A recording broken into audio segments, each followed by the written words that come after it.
Welcome back to How to Art Stuff. So I haven't posted in a while, and the reason for that, frankly, is that I haven't been painting very much lately. Because in the last month or so, I've gone deep into this dark rabbit hole where I've spent each and every waking moment watching YouTube vlogs. Specifically, the David Dobrik and all his vlog friends vlogs. I'm not sure why I watch them. Literally everyone I show them to absolutely hates them.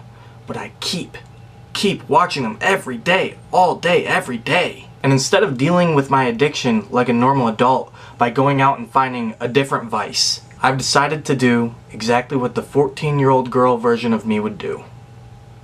Create fan art. This is How to Art ZANE and HEATH from LIZA KOSHYS Boyfriend's Vlogs. Enjoy.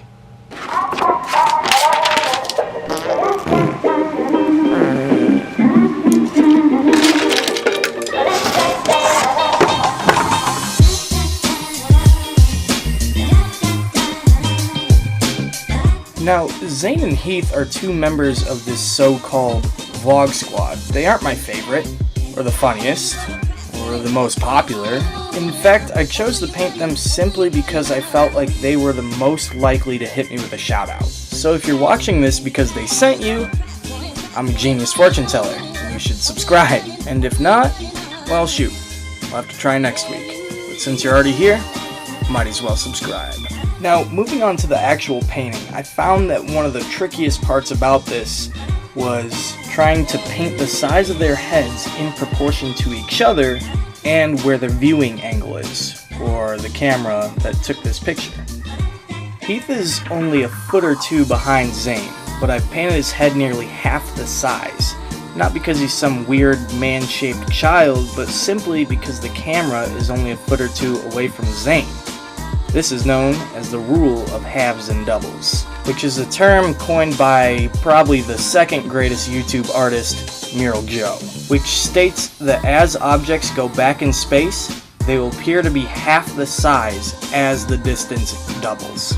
In other words, because Heath is twice as far away from the camera, he's gonna look twice as small. I'll have to go make a whole nother video where I explain exactly how the rules of halves and doubles works. Until then, shout out to Mural Joe. I'll link one of his videos where he explains how to use it in the description. Another important thing to keep in mind while you're painting, especially when you're doing a painting of two people or two or more objects, is to work it evenly. You'll see a lot of artists that sit there and render one spot to completion before they even start blocking in a different spot.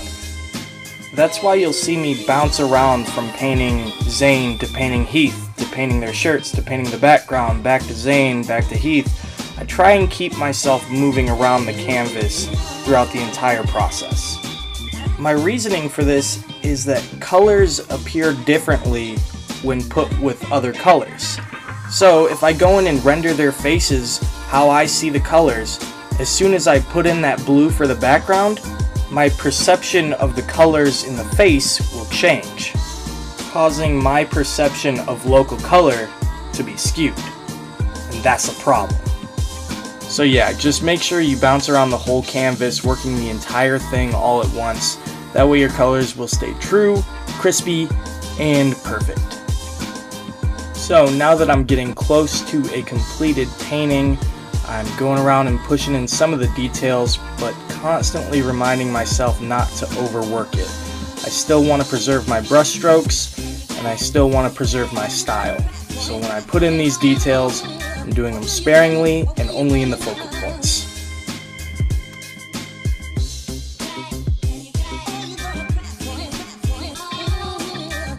So now that I have a completed painting, all I have to do is write a heartfelt letter, slap it on there, package it all up, hand it to my local mailman, and send it all the way across America to Hollywood.